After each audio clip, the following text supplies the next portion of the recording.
लोग कहते हैं कि money can't buy you everything, poverty can buy you nothing. Is there an ideal age कोई फाइनेंशियल फ्रीडम की? तो मुझे था कि जब मैं थोड़ा सा बढ़ने लगा अपने करियर में, मुझे लगा कि यार एक 40 की एज सही रहेगी कि जब अपन कह सके कि यार एटलीस्ट अब हमारे को पैसे के लिए काम ना करना पड़े। SIP स्कैम है, SIP आगे चल के नहीं चलेगा, but nobody is talking about how EMI is the biggest scam. Phone है ना, फोन नहीं है ताकि एक इंस्ट्रूमेंट है ताकि बैंक आपको एक लोन दे सके। तो एक भी कोई भी प्रोडक्ट बनता है, कमर्शियलाइज होता है, कोई भी कंज्यूमर प्रोडक्ट बनता है किसी भी फॉर्म, इसलिए बनता है ताकि बैंक आपको पैसे दे सके और आपको ट्रैप में रख सके, so that cycle keeps on working. थोड़ा क्रूड सेंस में बोलूं तो गधा मजदूरी वाला रास्ता बताया जाता है। तो कभी भी रियल एस्टेट के रिटर्न्स इक्विटी मार्केट्स को बीट नहीं करते। आप बहुत फ्लर्टेशियस हैं। I think you've changed some 5-6 jobs. See, I believe that I have the right to take the best out of my time. तो why people are not touching the subject of insurance जब हम financial podcast देखते हैं? क्योंकि सब तो ULIP में फंसे हैं। If you die, it will go to your family. If you don't die, very good, वो पैसा गया। Most important thing for you is time. Time is a finite resource. Money is an infinite resource. Money create हो जाता है।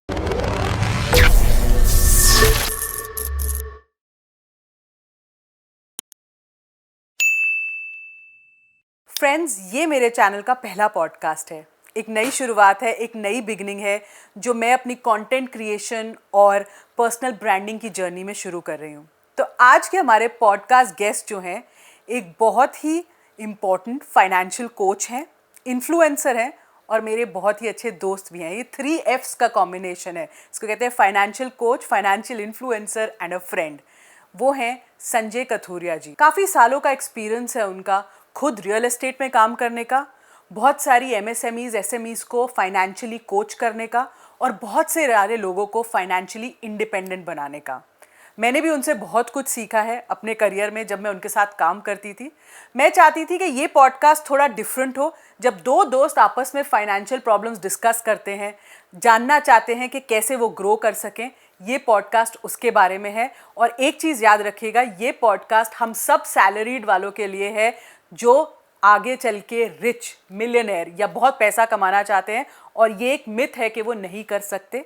तो इस podcast में हम ये सब डिकोड करना चाहते हैं कि जो सैलरी कमाते हैं वो इवेंचुअली रिच मिलियनेयर और फाइनेंशियली फ्री कैसे बन सकते हैं। तो आइए शुरू करते हैं समझे क्या का पहला एपिसोड। संजय, मैंने अपने इंट्रो में ना एक चीज़ नहीं कही आपके बारे में। I always wanted to call someone special as my first guest and आप मेरे इतने अच्छे दोस्त हो, कॉलीग रह चुके हो, पर मैंने जो एक चीज़ नहीं कही वो ये है कि आपका दूसरा नाम पॉडकास्ट बाबा है और आप अब तक कम से कम कुछ 60-70 पॉडकास्ट कर चुके हो। मतलब क्या हो गया दुनिया में ऐसा? I want to know that first. तो thank you so much first of all and congratulations on starting this series.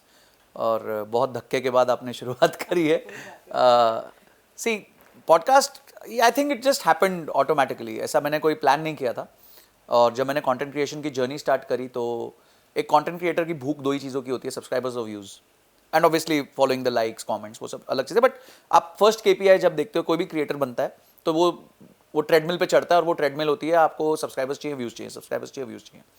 तो मैं बहुत समय तक पहले शुरू में 3-4 महीने मैं खुद की वीडियोज़ बनाया जा रहा था एंड ऑब्वियसली उसमें इतना सक्सेस शुरू में नहीं मिलता because people don't know you much. और जो नोन ऑडियंस होता है उसमें भी बाद में पता चलता है कि जो आपके यार दोस्त हैं, आपको लगता है यार मेरे तो 3-4 हज़ार दोस्त है, पर 3-4 हज़ार दोस्तों को भेज दी पर सब्सक्राइबर तो 100 ही बने, 200 ही बने। तो एवरीबडी डजंट सब्सक्राइब। ट्रू। तो ये आपको समझ आ जाता है धीरे धीरे कि you have to become likable to people who don't know you also, then only you can। I think social media game ही वही है कि you have to be likable to people जो आपको नहीं जानते। तभी वो सब्सक्राइब करेंगे, बिकॉज जो जानते हैं उनके लिए तो आप घर की खेती हो, तो वो तो आपको वैसे ही फोन कर सकते हैं, कभी भी बात कर सकते हैं। तो दे फील अच्छा ठीक है यार, सब्सक्राइब करेंगे नहीं करेंगे doesn't matter. For longest time मेरे फादर ने सब्सक्राइब नहीं किया था। एक तो मैं उनका फोन ये क्या है आपने अभी तक सब्सक्राइब नहीं किया, ये क्या? बोलते अच्छा ये करना होता है, ओके ठीक है। तो this is what happened and but in April I did a podcast with first of my podcast. Actually उससे पहले मैं कर चुका था, पर वो एक फॉर्मल चैनल के लिए था, कोई क्रिएटर के साथ नहीं था। पर फर्स्ट मेरा फॉर्मल एक क्रिएटर के साथ, सागर सिन्हा सर के साथ था। And he was kind enough to invite me on his podcast and that time he had recently launched his own podcast channel, but he was in itself एक बड़ा brand है वो खुद। तो वो मेरा पॉडकास्ट बहुत वायरल गया और उसमें I think with in 3-4 days या 5 days के अंदर वो 1 लाख के आसपास टच कर गया था इन terms of views. And that channel at that time was only 30,000 subscribers जो उनका चैनल था। एंड हमने एक और वीडियो करी जो उनके मेन चैनल पे चली गई, which was around one strategy. तो वहाँ से मुझे बहुत फ़ोन्स आने लगे और मैंने देखा मेरा सडनली जो अप्रैल तक समझिए मार्च तक मेरा जो यूट्यूब चैनल था that was growing by 200 subscribers, 300 subscribers. In April alone, it grew by somewhere around 16-18,000 subscribers. So massive jump. मतलब यार ये I think this is the game and this you get a lot of audience which is not yours. Right. And फिर मैंने ये तय कर लिया कि अब मैं अपनी जर्नी में इसको एक एसेंशियल पार्ट रखूंगा. अब जब आप एसेंशियल पार्ट लगा, लोगों को अच्छा लगा तो और मैं इसी को कंपाउंड करता रहूंगा, करता रहूंगा and then slowly it became कि महीने में I was doing not about 10 podcast, 12 podcast, sometimes in a day I was doing 3 podcast and today almost 55 podcast have been released. तो आपने SWP को करा लिया पेटेंट, क्योंकि जानते तो हम थे ही, बट ग्लोरीफाई आपने ही किया शायद उसको. हाँ, मुझे काफी लोगों ने बात कही है कि SWP अब जैसे lot of people are known for something. I think I have started becoming known for that SWP which went very viral. उसकी भी आई थिंक वो संजय विड्रॉल प्लान हो जाएगा बहुत जल्दी. संजय, मेरे को ना लोग कहते हैं कि money can't buy you everything, मतलब you know it's a very common phrase, पर एक और चीज बहुत इंपॉर्टेंट है कि poverty can buy you nothing. तो is there an ideal age कोई फाइनेंशियल फ्रीडम की, क्योंकि यू नो बहुत हम लोग नंबर्स हाईलाइट करते हैं, free by 40, you know free by 50 और व्हाटएवर, फ्लाइंग बाय 50 लोगों ने आजकल निकाला है.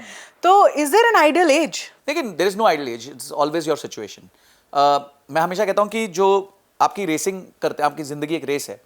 कुछ लोग रेस में जीरो से स्टार्ट करते हैं जो बिल्कुल ही बेयर मिनिमम होते हैं या फिर जिनका कोई बहुत मेजर बैकग्राउंड नहीं होता. कुछ लोग रेस में पॉजिटिव स्टार्ट करते हैं जहाँ ऑलरेडी वो बिजनेस फैमिली से होते हैं या फिर बहुत वेल्दी फैमिली से होते हैं या उनके पेरेंट्स बहुत अच्छे प्रोफेशनल्स होते हैं जिन्होंने बहुत अच्छी वेल्थ क्रिएट की है.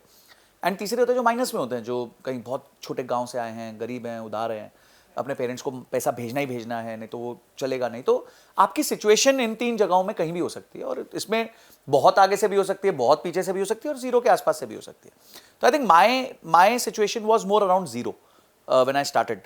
ऐसे कोई बहुत मैसिव वो नहीं था, वेल्थ नहीं था हमारे पास, मिडिल क्लास फैमिली से, और parents, father used to work with ONGC, mother housewife, 1 more kid. तो वही एजुकेशन में पैसे चले गए, एक घर बन गया ग्रेट, थोड़े कुछ शेयर्स खरीद लिए, कुछ वेल्थ बन गई वहाँ से, but not something massive, not something which could allow me to take a break and say कि चलो मैं यू नो कुछ कर लूँगा. तो उस टाइम में इतने अपॉर्चुनिटीज़ भी नहीं थे. तो मुझे था कि जब मैं थोड़ा सा बढ़ने लगा अपने करियर में, मुझे लगा कि यार एक 40 की एज सही रहेगी कि जब अपन कह सके कि यार एटलीस्ट अब हमारे को पैसे के लिए काम ना करना पड़े. काम करेंगे, बिल्कुल करेंगे, बट पैसे के लिए नहीं करेंगे और किसी और के लिए नहीं करेंगे, अपने आप के लिए करेंगे, अपनी खुद की कुछ चीज़ बिल्ड करने के लिए करेंगे. तो I think for somebody who starting from zero, I think 35 to 40 is a reasonably good age जहाँ पे वो अचीव कर सकते हैं. बट उसके लिए बहुत सारी चीज़ें, इनपुट स्कोर भी हैं. ये आउटपुट स्कोर है कि आपने 40 तक एक कुछ अचीव कर लिया, बट उसके लिए इनपुट स्कोर्स बहुत हैं और वो इनपुट स्कोर सब लोग अचीव करेंगे मेरे हिसाब से बहुत मुश्किल होता है for a very long time. Because अगर आप 22 में भी अपना करियर स्टार्ट करते हैं, 23 में भी करते हैं, तो I am talking 17 years, 16 years. मैंने 16 साल निकाले कॉर्पोरेट में, तो 16 साल वो इनपुट डालते रहना इज नॉट वेरी ईजी. तो a lot of people will fail in that input cycle. तो यू नो आई थिंक बहुत लोग, क्योंकि SIP सडनली आई थिंक बहुत ही ग्लोरीफाई हो गया है, बहुत ही एक फेमस हो गया है चीज़, everybody wants to do an SIP. तो बहुत लोग इस पे ना प्ले कर रहे हैं कि SIP स्कैम है, SIP आगे चल के नहीं चलेगा, अभी लोगों को पता नहीं है. But nobody is talking about how EMI is the biggest scam, और कैसे हम सब, मतलब इवन मी और यंगस्टर्स तो स्पेशली, इस EMI ट्रैप में कहीं ना कहीं फंस चुके हैं. So why is that? Why is EMI not being glorified as a scam so much? देखिए क्या होता है, सिस्टम बहुत इंटरेस्टिंग चीज़ है. तो मेरे एक फ्रेंड थे, वो बहुत अच्छी बात बोलते थे कि सीरियल बनते हैं ताकि उसमें एड्स चल सके. ठीक है, तो आप 22 मिनट का सीरियल होता है, 8 मिनट की एड्स होती हैं. वो 8 मिनट की एड ज़्यादा चलें इसलिए लोग 22 मिनट के कंटेंट पे बहुत मेहनत करते हैं. समबडी वुड बी टॉकिंग, वो कोई कहानी घर घर की बना रहा है, कोई क्यू की सास बना रहा है, या कोई स्प्लिट्स विला बना रहा है, कोई ऐसे शोज बना रहा है जिसको इतनी व्यूअरशिप मिले कि वो 8 मिनट की एड से बहुत पैसे बन जाए. ठीक है, तो ये एक सिस्टम है. अब आप क्या बोलोगे, एड स्कैम है या वो 22 मिनट स्कैम है? तो लोग बोलेंगे नहीं यार ये एड ही स्कैम है, 22 मिनट को वो स्कैम नहीं कहेंगे क्योंकि वो सिस्टम का पार्ट बन गया. एजुकेशन में देखो, तो एजुकेशन में आपको बताया जा रहा है, अच्छा ये पढ़ लो, ये पढ़ लो, हर, अच्छा तुम संजय हो तो तुम भी हिस्ट्री पढ़ोगे, तुम समृति हो तो भी तुम हिस्ट्री पढ़ोगे, तुम XYZ हो तो भी तुम हिस्ट्री पढ़ोगे और सेम हिस्ट्री पढ़ोगे. तो वो भी एक स्कैम है एक तरीके से, पर कोई उसकी बात नहीं करेगा क्योंकि वो सिस्टम का पार्ट है.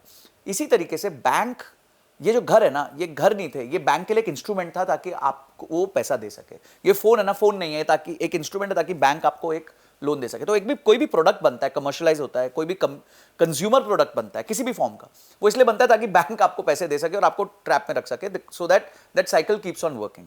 And this, if somebody understands very soon, they can get out of this trap. But Sanjay, बुराई क्या है EMI लेने में, अगर मैं उसको कर सकती हूँ मैनेज तो? ऑब्वियसली देखिए, आप कोई भी आई चीज़ नो की मैं क्षमता- उसका थोड़ा सा एक्स्ट्रा दूंगी पैसे इवेंचुअली, बट मैं एक शायद अपना कोई नीड भी पूरा कर रही हूँ उसके लिए। देखिए, you are borrowing from your future self. बहुत सिंपल है, अगर आप ईएमआई कर रहे हो तो you are borrowing from your future self. क्या आप ये कहते हो कि मैं आज एक समझो 1 करोड़ का घर लेना चाहता हूं और मेरे पास इतने पैसे आज नहीं है 1 करोड़ का घर लेने के लिए, 80 लाख रुपए का मुझे लोन चाहिए, 80 लाख रुपए मैं अपने फ्यूचर सेल्फ से धीरे धीरे करके बोरो कर रहा हूं और उसके लिए मैं बैंक को एक ब्याज या एक अमाउंट, इंटरेस्ट का अमाउंट देने को भी तैयार हूं, which is not wrong, because that's how a lot of people have created क्या कहते हैं एसेट्स क्रिएट किए हैं। और ऑर्गेनाइजेशंस डेट लेती हैं, ऑर्गेनाइजेशंस डेट लेके मेगा ब्रांड्स को एग्जीक्यूट करती हैं और उससे वैल्यू क्रिएट करती हैं, शेयर होल्डर वैल्यू भी क्रिएट करती हैं। तो debt is not bad.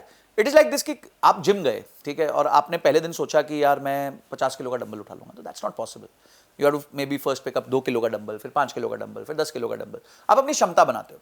Problem कहाँ आती है? जब आप अपनी क्षमता जानते ही नहीं हो और उसके बिना समझे आप लोन ले लेते हो, वो प्रॉब्लम है। प्रॉब्लम ये नहीं है लोन ले लो, is a great instrument, a lot of people have created. या आप हर चीज पे ले लेते हो, या आप हर चीज पे लेना चालू कर देते हो, या फिर आप इतना पागल हो जाते हो कि यार मैं ये भी ले लूं, ये भी ले लूं, ये भी ले लूं, because everything is available on buy now pay letter.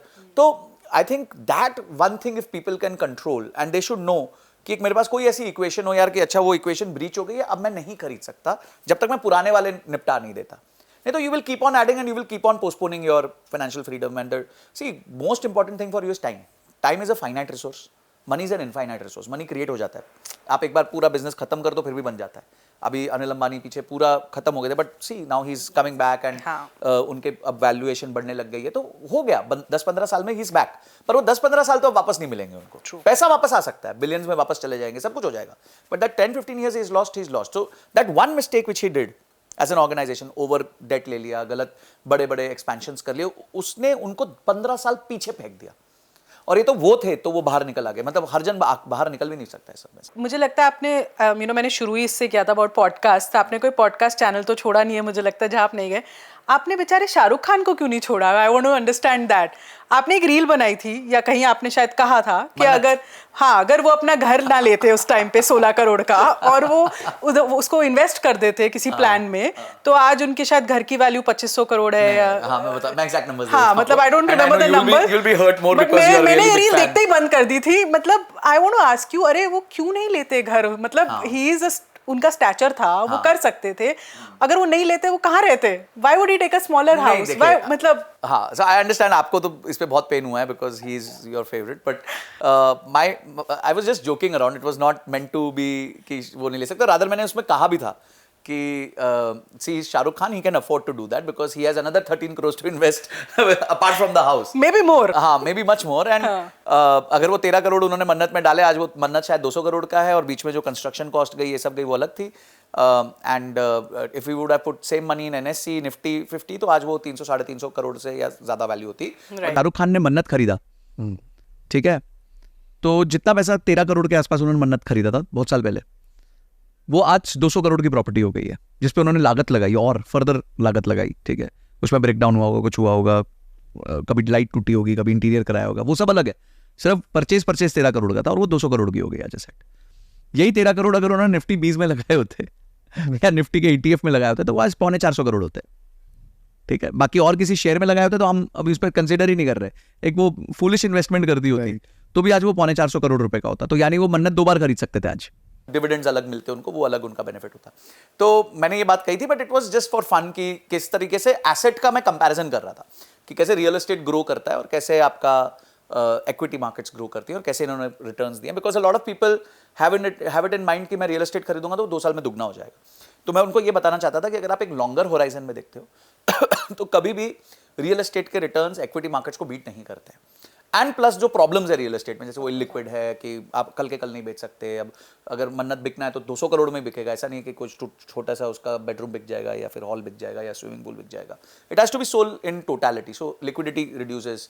इसी तरह एक और एग्जाम्पल था कि जब क्या नाम है इनका, लेट राकेश झुनझुनवाला जी ने, जब उनकी वाइफ ने बहुत फोर्स किया कि हमें घर लेना चाहिए तो उन्होंने एक 100 करोड़ का घर लिया था, तो ही सोल्ड क्रिस्टल के शेयर्स, उनके पास क्रिस्टल के शेयर्स थे उन्होंने बेचे थे, and after 15 years that house was worth some 200 crores and that crystal shares were worth 3,400 crores. तो obviously अब वो लॉजिक उनके लिए नहीं सस्टेन करेगा because for him 100 crores was an amount which he could easily afford. तो मैं सिर्फ ये बताना चाहता था, एसेट क्लासेस में equity always ends up giving you better returns over a longer horizon. आपको लगता है एज अ सोसाइटी हमारा जो माइंडसेट है, you know when we are growing up, जब हमारे पेरेंट्स हमें सिखाते हैं, या हमें क्यों हमेशा हार्डवर्क वाला रास्ता सिखाया जाता है, यू नो थोड़ा क्रूड सेंस में बोलूँ तो गधा मजदूरी वाला रास्ता बताया जाता है, क्यों थोड़ा कुछ स्मार्ट वर्क नहीं सिखाया जाता? ऐसा क्यों है हमारी सोसाइटी के माइंड? मतलब आई नो हार्डवर्क का अपना रोल होता है यार, अपनी ज़रूरत होती है, without hard work you know where, but हमें ऐसा ही क्यों सिखाया जाता है भाई इतना करो तो ऐसा होगा, इतना करो तो ऐसा होगा, वाई कांट वी डू इतना कर लो पर यार साथ में ये भी कर लो तो शायद कुछ बेटर हो जाएगा। तो ये माइंडसेट क्यों बना है और क्या आपको दिख रहा है माइंडसेट चेंज हो रहा है? देखिए, let us look at how people view investments, और उससे ना उनका बिहेवियर पता चलता है। If you look at Indian house holds कि वो कहाँ निवेश करते हैं, तो till today also I think more than 75% plus lies in FD, gold and real estate. ठीक है, तो हमारे को ना या तो सेफ्टी चाहिए या फिजिकल प्रोडक्ट चाहिए सामने। तो एफडी जो है ना वो नौकरी होती है। आप एफडी करते हो तो आपको पता है साल का आपको 7-8% मिलेगा, उसी तरह आपको नौकरी में पता होता है आपको साल का एक X% मिल जाएगा। तो ये ना आपके लिए एक बहुत ईजी डोपामीन है कि ठीक है मैंने कुछ थोड़ा बहुत किया तो मुझे रिवॉर्ड मिल गया, थोड़ा बहुत किया तो रिवॉर्ड मिल गया। And it was very beautifully written in Rich Dad Poor Dad that when somebody is asked कि यार तुम एक काम कर लो पर थोड़ा टाइम फ्री कर लो, तो वो कर ही नहीं सकता, क्योंकि वो मानसिकता ही नहीं है कि मैं फ्री करके आज जो सीख जाऊंगा उससे मैं 100x 200x करा दूंगा। और people in India look at very smaller gains and smaller time frames. तो वो लगे यार एक साल में क्या होगा, एक साल में क्या कर सकता हूँ, वो ये नहीं सोचते मैं 10 साल में क्या कर सकता हूँ। सो ये बिल गेट्स भी बोलते हैं कि people heavily over estimate what they can do in 1 year but heavily under estimate what they can do in 10 years. तो हमारा जो माइंडसेट है, एंड खासकर क्या हुआ कि जब ब्रिटिशर्स गए तो पॉवर्टी बहुत एक्सट्रीम थी। इंडस्ट्रियल राज चला तो किसी बिजनेसेस बहुत कम थे, सिर्फ कुछ बड़े बड़े एम्पायर्स थे और छोटे छोटे परचूरन की दुकानें थी which were not able to sustain. So दो अलग दुनिया थी। ये जो बीच का रास्ता आया है वो 1991 से आना चालू किया। True. पर तब तक हमारे पेरेंटल जनरेशंस जो थी काफी इवॉल्व हो चुकी थी। इफ आई से 1991 I was 7 years old, my father is 40 years 37 38 years का ओल्ड। तो एक माइंडसेट बन चुका है, उसको कैसे चेंज करोगे आप?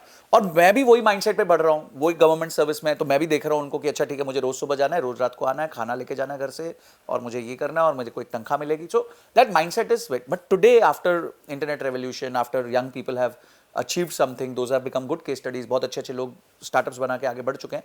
तो then there is a point where people can shift to this। but अभी भी मैं आपको एक मजेदार बात बताता हूँ। I was in IIT Delhi and I was taking a class and I asked, करीब 150 बच्चे थे वहाँ पे, IIT Delhi, most premium institute of our country, and I asked them how many of you want to become entrepreneurs?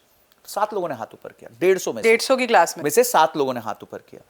तो which is very shocking, because मैं अगर IIT Delhi चले जाता हूँ तो ये तो मुझे गारंटी हो चुका है कि यार मेरे को जिंदगी में कहीं ना कहीं ठीक ठाक नौकरी मिल ही जाएगी। बिल्कुल। ठीक है, चाहे 2 साल बाद मिले, 5 साल बाद मिले, कभी भी मिले, and still I don't want to take risk.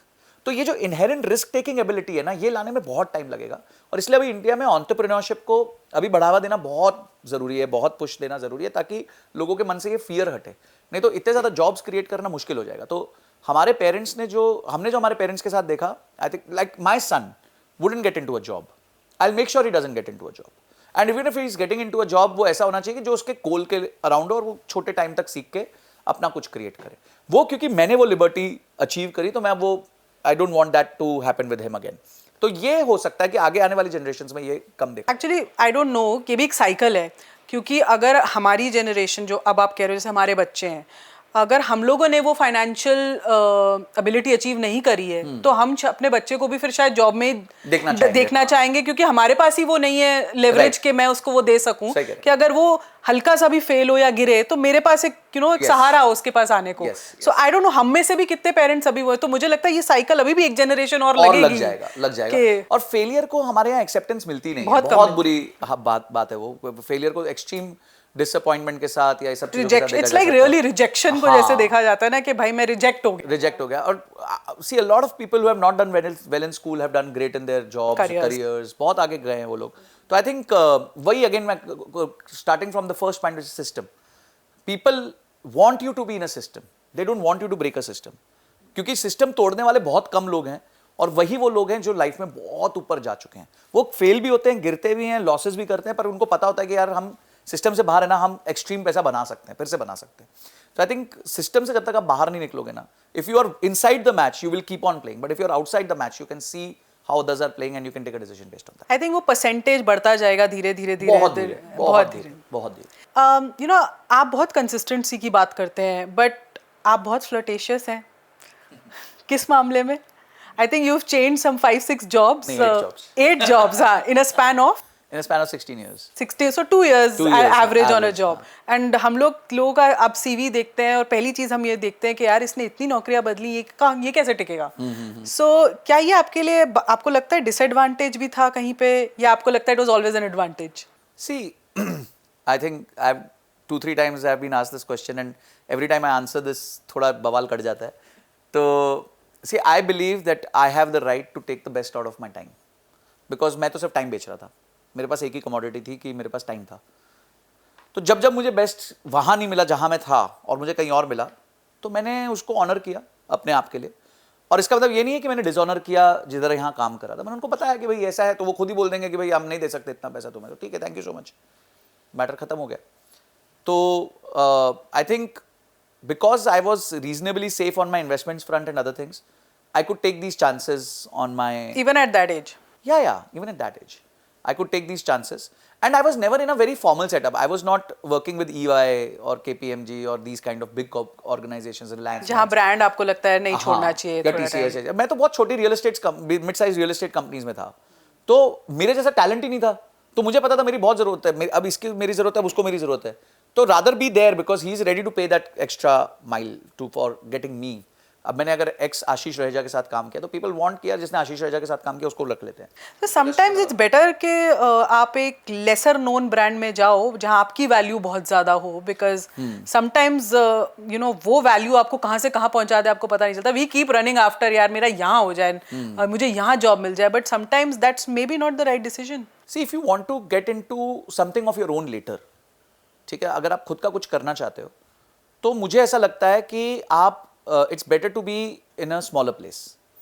उसका रीजन ये है कि जब आप बड़ी प्लेस में होते हो ना, एक तो वो बहुत ज्यादा पीयर प्रेशर होता है आप पे, ठीक है, क्योंकि अरे मेरा बैचमेट यहाँ चला, ओ वो इधर हो गया, अरे वो इधर हो गया, अभी यहाँ देखो ये पहुंच गया. तो you are never able to get out of the race because आप दूसरों को देख देख के टेंशन ले रहे हो. तो मेरी प्रमोशन नहीं हुई, मेरा इंक्रीमेंट नहीं हुआ, मेरा ये नहीं हुआ. अब my sister, one of my cousin sisters is in EY for last 18 years, 16 और 18 ईयर्स. तो जितना मेरा टोटल करियर है वो टोटल वहीं पे है, एक ही जगह पे, ठीक है. तो अब वो बाहर ही नहीं निकल पाते हैं, इतना मुश्किल हो गया उनके लिए वहाँ से बाहर निकलना. तो I think if you want to do something of your own, pick up a place which is more fragile, pick up a place which is more chaotic, because there you learn how to handle chaos. चाहे आप obviously a lot of companies are now getting formal, but फिर भी अगर आप ऐसी कोई company में जाते हो वहाँ आप ज़्यादा सीख लेते हो. वहाँ मारामारी चल रही होती है, आफत चल रही होती है. एंड वो जो आजकल स्टार्टअप कल्चर है कि you should work in a startup, फिर आपको पता चलता है कि कैसे आप मतलब केओस को हैंडल कर सकते हो. तो मैंने तो वही किया. मैं तो केओटिक ऑर्गेनाइजेशंस में ही था शुरू से. रियल एस्टेट में था, ऑलवेज अ केओस, कुछ ना कुछ चलता रहता था. तो मुझे बहुत एडवांटेज मिला उस चीज़ का over life. And second was I was always an owners man. तो मैं कभी भी किसी क्या कहते हैं किसी प्रोफेशनल को रिपोर्ट नहीं किया मैंने अपने करियर में. I was always reporting to the owner of the company. So in that case वो भी एक बहुत बड़ा एडवांटेज है. आई थिंक छोटी कंपनियों में वो होता भी है, मिल जाता है आपको, अपॉर्चुनिटी मिल जाता है. अगर आप पहले दिन नहीं करोगे तो अगर आप अच्छा परफॉर्म करोगे तो owner can view you. But यहाँ कोई बड़ा सा समंदर है, 5 लाख लोग काम कर रहे हैं, तो आपको कौन देखेगा. यही मेरे साथ हुआ. मैंने बहुत स्टार्क डिफरेंस देखा कि मैंने जब 10 साल टाइम्स में काम किया, आई थिंक मैं विनीत जैन जी को एक बार ही मिली होंगी, और अपने CEO, who is the founder, चलो, और अगर मैं अपने CEO की भी बात करती तो शायद मैं उनसे 3-4 बार इंटरेक्ट किया होगा. बट जब when I shifted after 10 years from Times and I went to a थोड़ा उससे छोटी company which was more of a social digital first company, and आप भी उसी में मुझे वी मेट देयर. तो वहाँ पे भी वो directly in contact with the founder. तो वो एक अलग ही इन्वायरमेंट था, अलग ही लर्निंग थी उनसे. सो आई थिंक ये तो एक बहुत ही इंपॉर्टेंट और बहुत ही डिफरेंट पॉइंट है जो लोगों को समझना चाहिए. अब see if you are able to work with the founder at a younger age, तो आपके लिए बहुत बड़ा एडवांटेज है. See you don't have baggage right now at that time, आपके मैरिज नहीं हुई होती, आपके पास कोई बहुत ज़्यादा लोड नहीं होता, तो आप अपना एक्स्ट्रा टाइम दे सकते हो. And you learn a lot there because the speed with which they work, no professional works with that speed. तो जैसे मैं आशीष के साथ था तो I was very young at that time, and मैंने उनसे बहुत सीखा because he was very fast. Calculation में बहुत तेज थे, understanding of real estate amazing था उनका. 16 साल की उम्र से वो काम कर रहे थे. तो मेरे को तो बहुत तेजी से मतलब मेरा एक वो क्या कहते हैं शूटअप हो गया ग्राफ, लर्निंग का graph, which help me later in my jobs. तो मुझे लगता है कि एक छोटी ऑर्गेनाइजेशन में ये फायदा आपको जरूर मिलता है कि you and up working with very closely with the founder. अच्छा, आपने अभी यू जस्ट सेड कि मैं इतनी जल्दी स्विच कर सकता था जॉब्स क्योंकि मेरे पास एक मतलब मेरे पास एक बैकिंग भी थी, फाइनेंशियल बैकिंग मैं बना रहा था साथ साथ. तो अगर कोई अपने लेट्स डिवाइड इट कि अगर कोई अपने 20s में है, फिर अपने 30s में, और या लेट्स से अपने 40s में भी अब स्टार्ट करता है, तो उसको कैसे शुरू करना चाहिए if someone is starting at 20s 30s 40s, क्योंकि थोड़ा आउटलुक डिफरेंट होता है, आपकी थोड़ी रिस्पॉन्सिबिलिटीज डिफरेंट होने लग जाती हैं, you know, when you cross these decades. तो व्हाट डू यू सजेस्ट कि क्या होना चाहिए उनका प्लान एंड कैसा पोर्टफोलियो होना चाहिए उस टाइम पे? See, if you look at any person at any age, and obviously शायद आपने पहले स्टार्ट नहीं किया तो कोई रीज़न होगा, नहीं किया होगा, शायद आपको टाइम नहीं मिला, नॉलेज नहीं थी. But if you are starting today, the first thing you should write down is your goal. और बहुत लोगों को अपना गोल पता ही नहीं होता. एक बहुत अच्छी कहावत है कि there are two types of people in the world. One who don't know how to make money and one who don't know when to stop making money. तो ये दो तरीके के लोग मिल जाते हैं आपको. कुछ लोग तो भागते रहेंगे पैसे के लिए, और कुछ लोग होगा कि अब बनाना ही नहीं जानते, they don't know how to make money. तो आप अगर वो फर्स्ट कैटेगरी में हो और अब आपने कुछ देख लिया, कुछ समझ लिया, कुछ सीख लिया, first create your goals. What are your short term goals, intermediate goals, उसके बाद आपके लॉन्ग टर्म गोल्स क्या है. पहले आप गोल्स क्रिएट करो, पहले आप इन्वेस्टमेंट्स मत सोचो. लोग सबसे बड़ी गलती ये करते हैं, दे स्टार्ट इनसाइड आउट. मुझे लगता है लोगों को पता ही नहीं कि गोल्स क्या होते हैं, क्योंकि 20 साल की उम्र में या 22 साल की उम्र में आपका बहुत ही शायद शॉर्ट लिव्ड गोल होता है उस टाइम. देखिए वही तो, that's where you need an advisor, that's where you need to consume the right books, that's where you need to. अच्छा देखिए, जैसे आप मैरिड हो गए तो you sit down with your partner, क्योंकि पेरेंट्स तो आपको एक ही गोल बोलते हैं, भाई तेरी शादी होनी है. हाँ, तो शादी होनी भी गोल है भाई. हाँ, let's say if he is 22 and he is gonna get married eight 29, तो 7 साल बाद अगर उसको 20 लाख रुपए चाहिए तो वो भी एक गोल है. श्योर. तो वो भी एक गोल है. 20 लाख अगर 7 साल बाद चाहिए तो उसके लिए एक पोर्टफोलियो बन सकता है. आज इतना डालो, अगले साल 5% बढ़ा दो, 10% बढ़ा दो, इतना बढ़ा दो, इतना गोल्ड में डाल दो, इतना इसमें डाल दो, इक्विटी में डाल दो, इतना लार्ज कैप में डाल दो, इतना स्मॉल, वो बनता है. But that is the starting point of that is not your age. काफी गलत धारणा क्या है कि a lot of people ask me कि सर ये एक इक्वेशन मैंने सुनी थी कि जितनी आपकी एज होती है उसको 100 से माइनस करो, बचा हुआ पैसा इक्विटी में डालो. So it's if I am 20 years old, 100 minus 20 is equal to 80, तो 80% of whatever I can invest should be in equity. No, this is wrong. If I am 40 but my goal is 20 years long, मेरा 20 साल का गोल है, आप 20 है पर आपका गोल ही 5 साल का है, तो आप इक्विटी में नहीं डाल सकते ज्यादा पैसा. मैं डाल सकता हूं चाहे मेरी एज आपसे डबल है. तो age has nothing to how much you can put in equity. Goal has everything to do on how your asset allocation would look. इसको हम एसेट एलोकेशन कहते हैं कि मेरे पास अगर 10,000 रुपए महीना डालने को है तो मैं 10,000 रुपए कहां डालूंगा ताकि मेरा गोल अचीव हो जाए. तो starting point for any person 20, 30, 40 is first write down your goals, short term, intermediate goals and long term goals. Short term में मैं आपको बता देता हूं क्या गोल्स होते हैं. किसी को गाड़ी खरीदनी है, किसी को वेकेशन पे जाना है, किसी को बाइक खरीदनी है, छोटे मोटे भी हो सकता है, छोटा मोटा हो सकता है, कोई 5 साल में एजुकेशन चाहिए. मिड टर्म गोल्स हो सकते हैं, जैसे किसी की शादी नहीं हुई तो उसको शादी है, शादी हो गई तो बच्चा है, ठीक है, बच्चे हो गए तो एजुकेशन, उसकी एजुकेशन है. तो ये आपके मिड टर्म गोल्स हो गए. और लॉन्ग टर्म गोल्स हो गए, द बिगेस्ट इज रिटायरमेंट, कि भाई कोई एक ऐसा नंबर मिल जाए कि उसके बाद जिंदगी भर काम ना. दो ही होते हैं, या तो रिटायर हो जाऊं या घर ले लूं. हाँ, मतलब घर भी एक, घर में इंटरमीडिएट भी कह सकता हूँ. कभी कभी इंटरमीडिएट होता है कि घर जितना मेरा डाउन पेमेंट, जितना पैसा बन जाए मेरे पास, तो that I can buy a house after let's say 7 years, 10 years, 11 years. तो अगर आप इस तरीके से अपने लाइफ को डिजाइन करेंगे तो obviously it is very very easy to create a plan for yourself. तो एज से रिलेटेड कुछ नहीं, मतलब there is nothing that you can say अगर आप 20s में हो आप इसमें ज्यादा रिस्क ले सकते हो, या आप 30s में हो आप इसमें. It is about your goal and the longevity of your goal. अगर आप 20s हो और आप कहते हो मैं तो यार आज ही रिटायरमेंट के लिए प्लान कर रहा हूँ, जम के आप स्मॉल कैप में पैसा डालो, कोई चक्कर नहीं है, because you have 25-30 years in your life. तो अगर कल को क्रैश भी हो जाता है 10%, तो you don't worry, you will be buying eight 10% जो नीचे गया है प्राइस. और सेकंड चीज है, अगर आप 20s में हो ना, तो इन्वेस्टमेंट सबसे पहले अपने दिमाग में डालो. मतलब सबसे पहले अपनी स्किल्स को एनहांस करो. Your job is to first multiply your income in the first 5 years of your life. अगर आप पहले 5 साल सिर्फ इन्वेस्टमेंट्स पे फोकस करने लग गए और अपने आप पे फोकस नहीं किया, आपने सोच लिया भाई मैंने 22 साल पढ़ाई कर ली, 24 साल पढ़ाई कर, अब तो मैं थक गया, अब मैं और नहीं पढ़ूंगा, तो बस ठीक है, फिर आपका कल्याण हो गया. फिर तो you can not increase your salary, because education has nothing to do with the real world skills. पर संजय, कोई भी फाइनेंशियल इन्फ्लुएंसर्स आजकल जो हैं, या हम लोग तो इतना देखते हैं, रील्स देखते हैं, जो भी देखते हैं, ट्रेडर्स हैं जो अब सब इन्फ्लुएंसर बन गए हैं, वो तो कोई ये नहीं कहता कि अपने एक्टिव, अपनी इनकम पे, अपनी ग्रोथ पे फोकस करो. वो तो सब कहते हैं कि आप ऐसे पैसा लगाओ, 20,000 के 2 करोड़ बन जाएंगे, इसका ऐसे बन जाएगा. मतलब उनके जो ट्रेंड्स होते हैं वो ट्रेंड्स तो एक्चुअली मार्केट में या कहीं और इन्वेस्टमेंट में चलते ही नहीं है. सो व्हाई इज इट, मतलब only for views are we ready to give that sort of information then? देखिए, आपने सही कहा, ओनली फॉर व्यूज. एंड उनकी, वो कहते हैं ना, जैसे उनकी राजनीति इससे चलती है. मतलब they get their money out of this, they will sell a course out of this, या फिर वो बताएंगे कि भाई ठीक है मैं ऐसे कर दूंगा, मेरा कोई वर्कशॉप अटेंड कर लो, कुछ कर लो. If you can't sell dreams, obviously फिर आप end of the day you will not make a lot of money from people.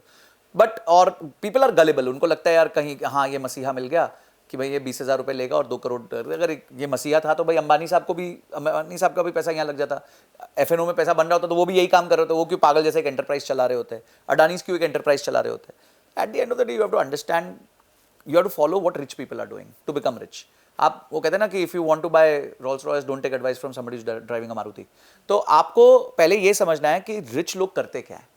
जो ये पुअर मेंटालिटी के लोग हैं ना, जो अपने ऊपर निवेश नहीं करते, ठीक है, जो अपने ऊपर काम नहीं करना चाहते, जो चाहते हैं कि भाई हमारे को बस खैराती में सब कुछ मिल जाए, फ्री फंड स्कीम जो होती है, तो और या फिर कोई ऐसा मेरे को जैकपॉट लग जाए, लॉटरी लग जाए, या ये मेरे को बंदा मिल गया, ये मेरे को सिखाएगा कि कैसे पैसे को 10x करना है, 20x करना है, तो वो इस सब चीज़ों पे निर्भर करते हैं। जो अमीर बनता है ना वो अपने आप को इंप्रूव कर रहा होता है। अच्छा ठीक है, आज मैं नया क्या सीखूंगा, कौन सी स्किल सीखूं, कैसे अपने आप को इंप्रूव करूं, कैसे नया चीज़ का, वो भी कंपाउंडिंग पे लगा है, पर वो स्किल्स कंपाउंडिंग पे लगा हुआ। पर आप तो कहते हो कि कोई भी और आप तो वैसे भी रोल्स रॉयस लेने के खिलाफ हो ना।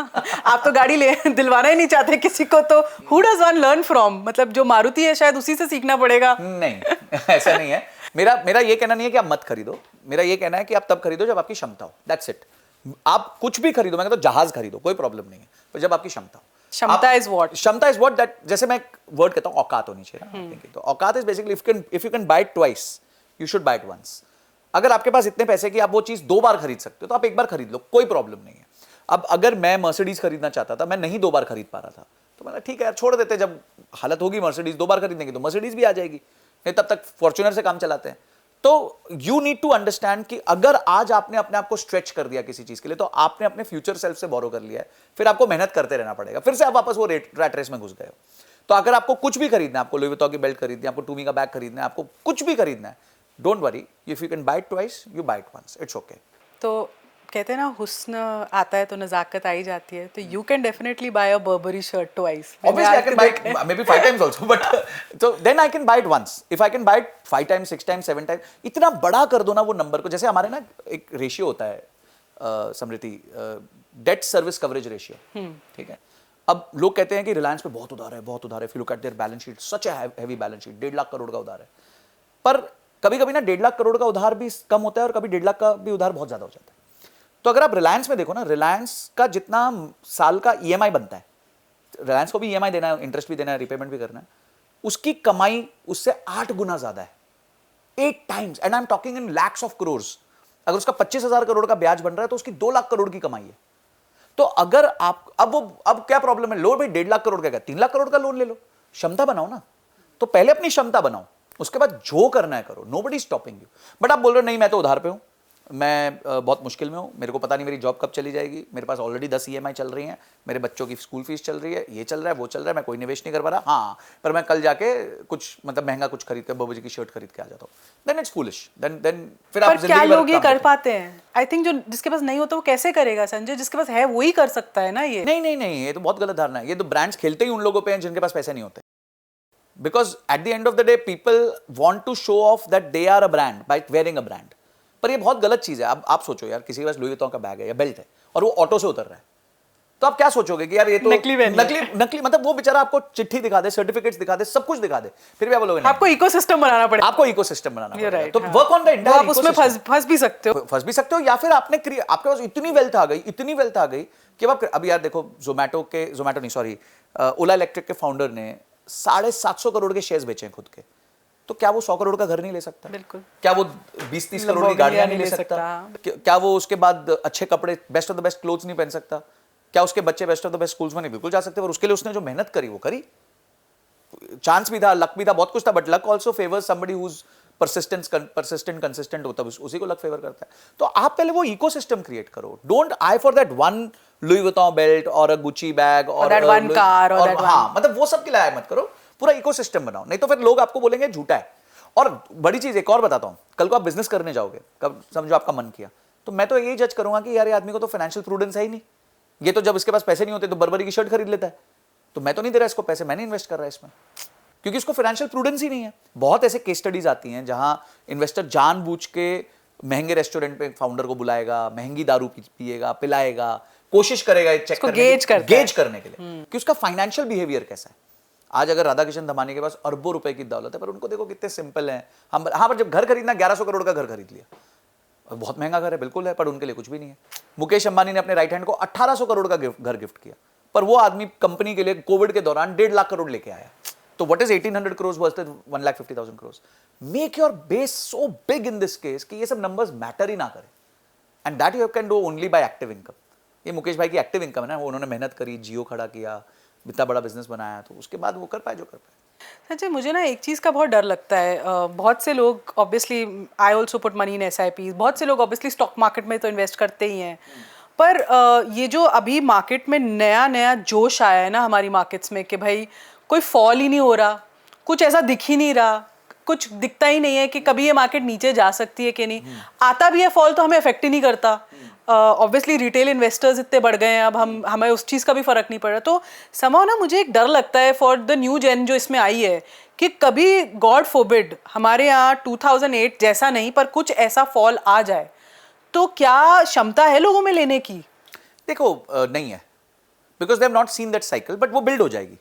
बहुत सारे लोग, वो एक गाना था ना, बड़े बड़े हार गए इस खेल में, थोड़े पागल खाने गए थोड़े जेल में. तो ये होगा आपका. उस टाइम पे बहुत सारे लोग रोएंगे, बहुत सारे लोग डिप्रेशन में चले जाएंगे, बहुत सारे लोग क्या कहते हैं उस टाइम पे सुसाइडल टेंडेंसीज आ जाएंगी. बहुत सारे लोगों ने उधार लेके SIP की होगी, वो तो मर पड़ेंगे. तब ना ये SIP स्कैम, ये सब चीजें चालू हो जाएंगी. Understand that if you do not have knowledge, तब आप इतनी शैलो बातें करोगे. अगर आपके पास नॉलेज होगी तो आप अपनी SIP डबल कर दोगे, जो मैंने की थी जब कोविड हुआ था. Because I was doing SIP, जब तक कोविड हिट हुआ तब तक मेरे को 6 साल हो गए थे SIP करते हुए. 6 साल हो गए थे. तो जब मैं 6 साल से SIP कर रहा था तब मैंने कुछ रिटर्न नहीं कमाया, और कोविड में आते डबल कर दिया, क्योंकि मुझे कॉन्फिडेंस था कि ये जो हमारे वॉरेन बुफे सर बोलते हैं बातें, वो सस्टेन करती हैं लॉन्ग टर्म में एक अच्छी इकोनॉमी में. हमारी कंट्री की इकोनॉमी ठीक ठाक है, ग्रोइंग है, बिजनेसेस बढ़ रहे हैं, वैल्यू बढ़ रही है, GDP ग्रो कर रही है. तो अगर एक कंट्री इस तरह से ग्रो करे जा रही है तो ऐसे कोई टाइम्स आएंगे जब क्रैशेस होंगे, ये सब होंगे, बट फिर भी you will make a lot of money. कहते हैं ना, people who are wealthy are the ones who wait. Yes. तो patience is a very very big thing in investments. क्योंकि आई थिंक कोविड टाइम में मेरे को भी बहुत लोगों ने कहा कि अभी रुक जा, SIP मत कर, जॉब का पता नहीं है. हाँ, पैसा निकाल लो. बट मैंने भी अपनी SIP नहीं रोकी. मैंने कहा चलो जॉब तो है ना अभी, तो लेट इट गो.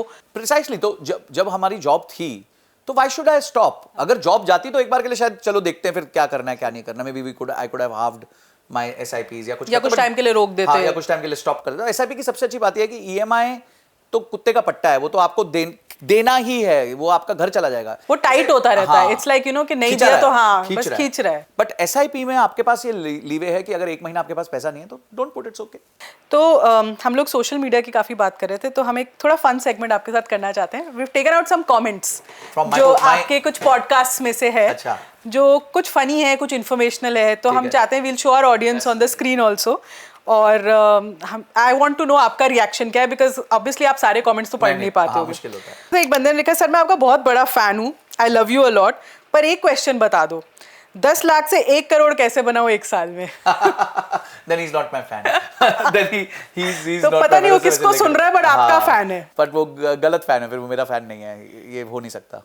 तो एक बंदे ने कहा, रवि जी है, एंड उन्होंने लिखा है कि आप you were talking about again कि खर्चे कम करो एंड यू नो एक्स्ट्रा खर्चों में मत डालो. तो उसने लिखा है कि ठीक है, डॉक्टर के पैसे भी बच जाते हैं, खुद ही इंजेक्शन लगा लूंगा, खुद ही एंटीबायोटिक टैबलेट ले लेता हूँ, इंटरनेट पे छोटा अमाउंट देके डायरेक्ट म्यूचुअल फंड भी मैं ही ले लेता हूँ, पैसा बचा के मैं अपनी मेड का काम भी मैं ही कर लेता हूँ. तो इससे मैं बहुत, ये करोड़ों बचाने का फॉर्मूला है? हाँ, इस पे चार्ली मंगर ने एक बहुत अच्छी बात कही है कि the first $100,000 is a bitch.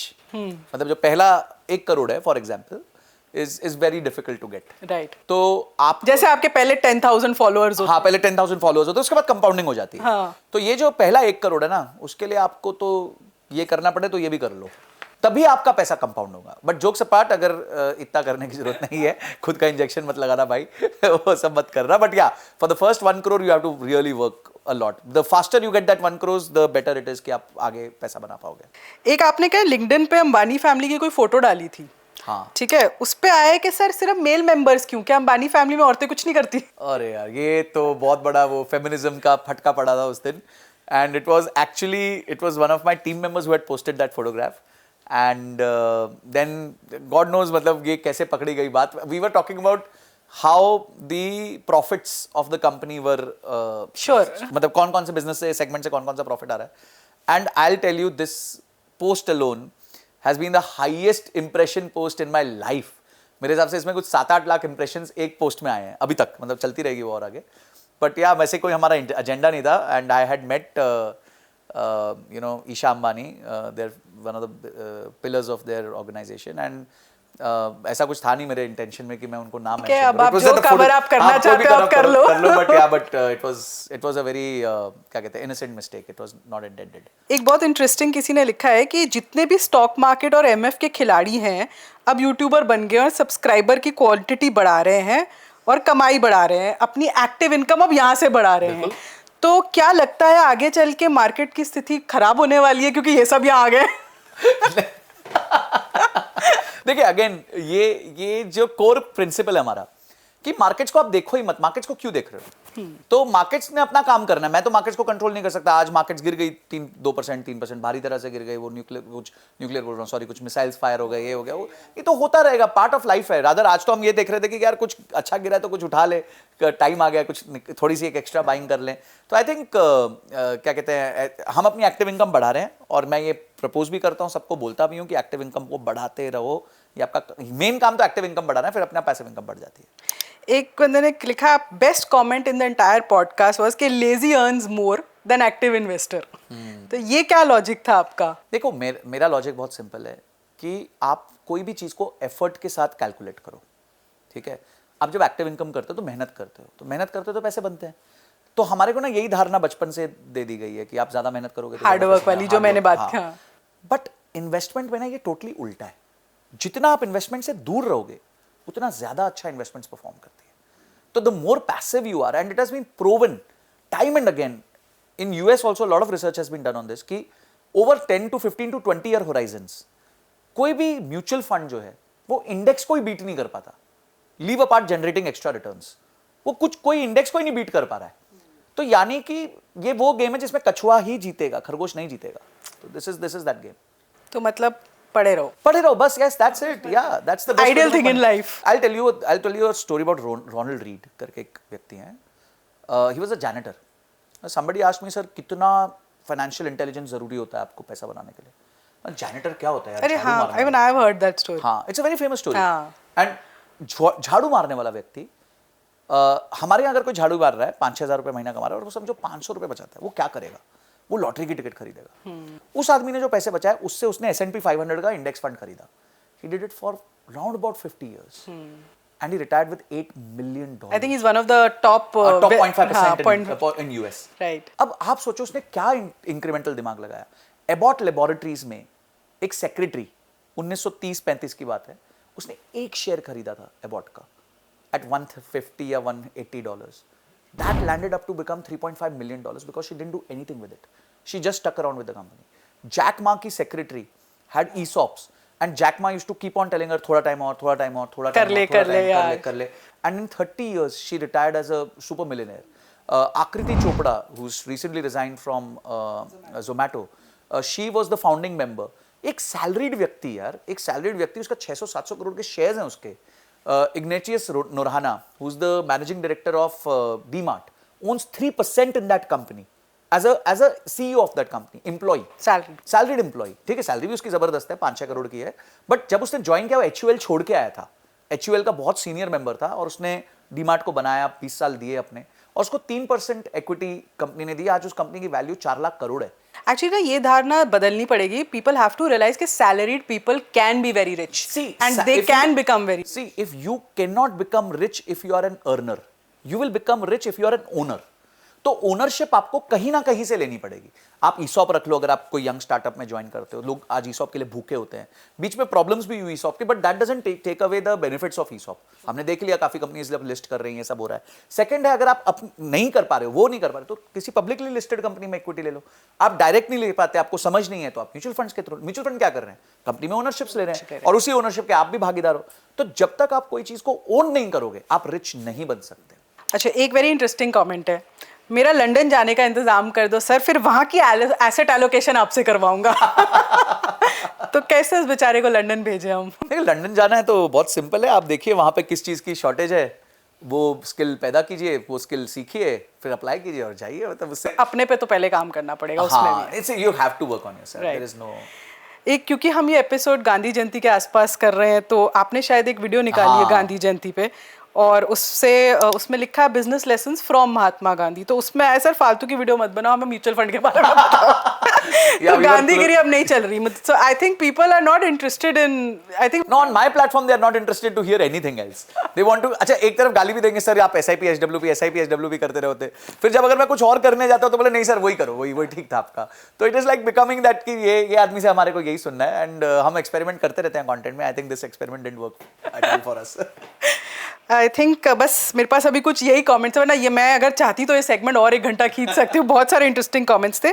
But I want to ask you Sanjay, मैं खुद पर्सनली लोगों को बहुत कोच करती हूँ पर्सनल ब्रांडिंग में, कम्युनिकेशन में, एंड आपकी social media journey we started with this कि आपने पॉडकास्ट इतने सारे कर लिए and you know what a massive growth you seen and we are really happy about that. तो आपने अपनी जो सोशल मीडिया टेस्ट करी, how did you build your personal brand? मतलब अगर किसी को वो करना है, though I want to listen from you क्योंकि आपने भी ये किया है एंड जो लोग करना चाहते हैं कि इट्स नॉट नेसेसरी कि आप इन्फ्लुएंसर हो तभी अपना ब्रांड बना सकते हो।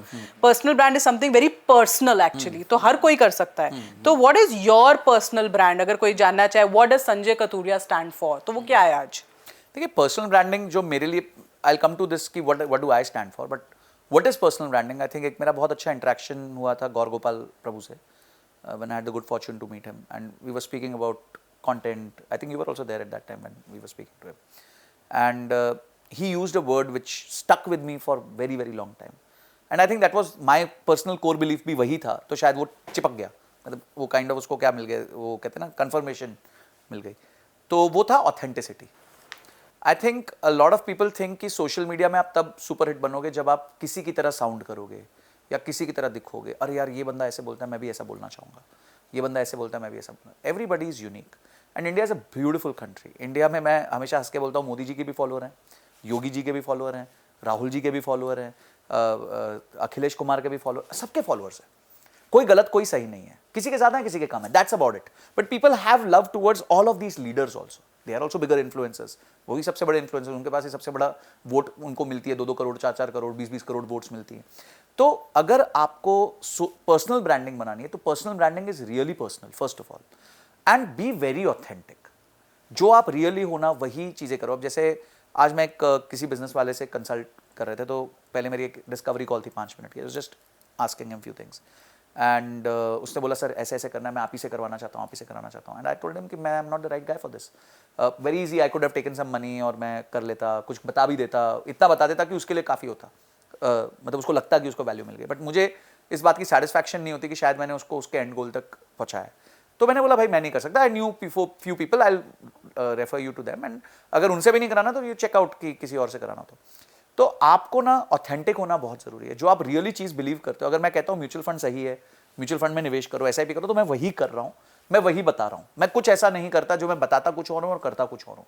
आई am doing the same thing, everybody knows that. और अगर आप उनको वो प्रूफ दिखा भी दो कि मैं यही करता हूँ, तो आई थिंक पीपल बिलीव मोर। तो मेरे को लगता है कि personal branding is all about being authentic, it's all about being you, and it's all about being true.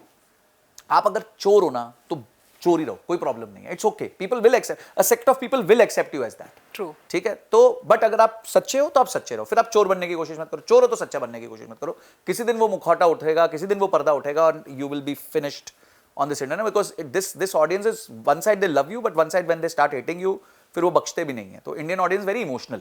Actually यही आई थिंक गलती लोग कर रहे हैं। दे थिंक पर्सनल ब्रांड बनाना है तो कुछ ज़्यादा करो, कुछ अलग करो, कुछ यू नो इधर से कुछ लो, उधर से कुछ लो, sound a little more professional, sound ऐसे थोड़ा। मुझे लगता है यही लोग मात खा जाते हैं अपना पर्सनल ब्रांड बनाने में। देखिए, this was an era almost 40-50 years back when you would want to look like an Amitabh Bachchan, or today guys in t-shirt and pajamas are going and giving speeches. They are owning $100 billion companies, $200 billion They companies. are your aspirational character. हाँ, अब वो ऐसे हो गए हैं। तो अब जो दुनिया जिस तरफ जा चुकी है, पहले आपको प्लेटफॉर्म्स ही नहीं थे सेलिब्रिटी बनने के, आज हर दूसरा बंदा सेलिब्रिटी बन सकता है। Today who could have thought that these guys coming out of some very very small villages having no access to anything but internet could make hundreds of millions of following. तो वो हो रहा है आज। तो आज हम भुवन बाम को देखते हैं, you know these kind of people have made such miraculous following for themselves coming from very small places. तो आई थिंक ये अपॉर्चुनिटी आपको मिल रही है, बट इसके लिए आपको कोई बहुत ज़्यादा एफर्ट वैसे वाले मारने की जरूरत नहीं है। हाँ, ऑब्वियसली देखिए, आप कोई भी प्लेटफॉर्म पे काम करते हैं तो you have to align yourself with that platform. अगर यूट्यूब आप YouTube पे जा रहे हैं तो आपको समझना पड़ेगा YouTube के गोल्स क्या है। अगर आपने अपने आप को YouTube के गोल्स के साथ अलाइन कर दिया, अगर वो कहता है शॉर्ट फॉर्मेट को हम पुश कर रहे हैं, ग्रेट, मैं भी शॉर्ट फॉर्मेट करूंगा, ठीक है, उसको लॉन्ग पे लेके जाऊंगा। पर अगर आप बोलो नहीं यार मैं तो ऐसा ही हूं, पर मैं प्लेटफॉर्म, या फिर आप प्लेटफॉर्म अलग चुन लो। A lot of people will stick to only LinkedIn. A lot of people will stick to only this X. तो आपको अपना प्लेटफॉर्म चुनना है which is aligning to your goal, but you have to align to the platform, नहीं तो आपका फिर growth नहीं होगा। तो वो हैक्स तो आपको आने चाहिए, उसमें आपको कोई वो नहीं है। यू थिंक आजकल हमने बहुत यहाँ पे अपने पे बात की कि अपनी एक्टिव इनकम बढ़ाओ, अपने पे स्पेंड करो, अपनी लर्निंग बढ़ाओ, बट यू थिंक आजकल बच्चे रेडी हैं ये करने के लिए? मतलब डोंट यू थिंक वो they would prefer to play a satta on something in the market rather than buy a course worth 40,000 and get those skills and then maybe work that for the next 5 years and then get promoted? See, ये जनता ढूंढना वैसे बहुत मुश्किल है जो इतना अपने ऊपर एफर्ट मारेगी, बिकॉज सबको यही लगता है कि मैं एक सिस्टम से निकला, मैंने बीकॉम कर ली, एमबीए कर ली, तो या फिर मैं डॉक्टर बन गया तो दैट्स इट, इसके बाद मेरे को कुछ करने की जरूरत नहीं है। But success life long learning में ही है। तो अगर आप कोई भी व्यक्ति वो कर सकता है तो वो आगे बढ़ेगा। बट मुझे ऐसा लगता है कि जो आपने बात कही है उसमें 90% जनता वही है जो सट्टा खेलना चाहती है या फिर want to become quick rich very quick. If you see all these gaming apps, they have come up with कितने इतना वेल्थ क्रिएट कर दिया उन्होंने अपने लिए just by sending all these people under debt. और उन्होंने गेम खिला खिला के इट्स लाइक ड्रग।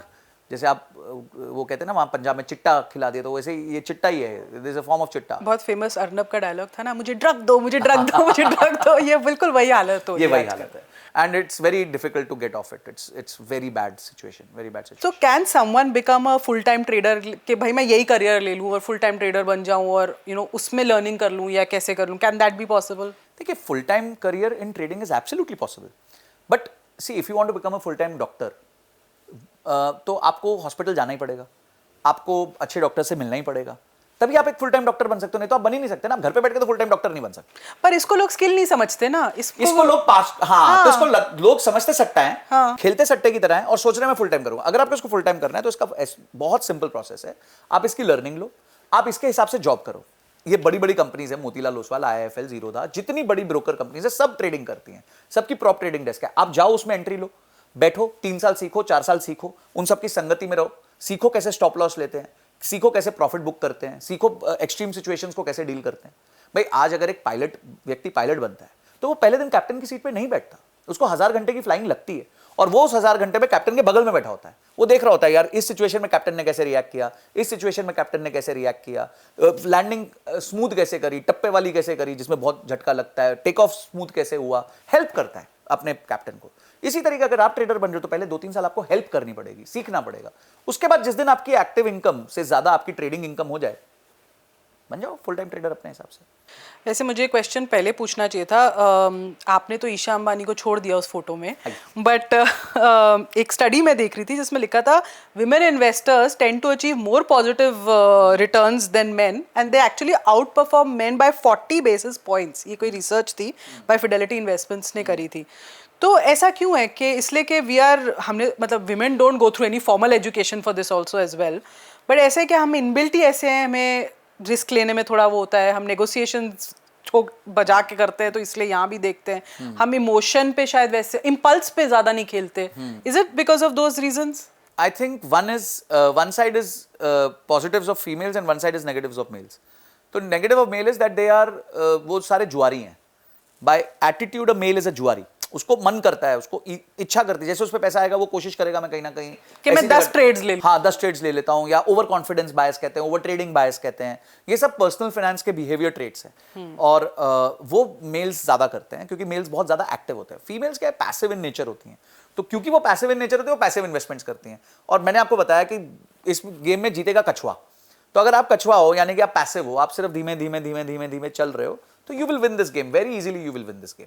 तो इस दिस गेम में जीतने का एक ही तरीका है कि आपको बस पैसिव रहना है। तो ये हर हाउस होल्ड में करने क्यों नहीं देते लोग? मतलब why don't women obviously now this has improved, but पहले तो obviously it was males forte to do all these things। अरे तुम कैसे डील करोगे? अब देखो उस टाइम एप्स नहीं थी, उस time you had to expose the female to a different world, तब उतना ओपननेस नहीं था. तो there are lot of things which have changed over last 30 years, 20-30 years. एक बहुत मैसिव शिफ्ट आया है. Female have become more participant in the work front. They have their own money. पहले उनका खुद का पैसा नहीं होता था, पति का पैसा होता था, पिताजी का पैसा होता था. तो वो सब उनको जब लिबर्टी मिली है तो obviously they are started doing better. अच्छा, I want to ask you, आपने ना इन्वेस्टमेंट के बारे में बहुत बातें की हैं. You've talked about obviously mutual funds, SIP, but you've never talked about insurance. कि why is, मतलब everybody, we all know insurance is important. तो why people are not touching the subject of insurance जब हम financial podcast देखते हैं? क्योंकि सब तो यूलिप में फंसे हैं.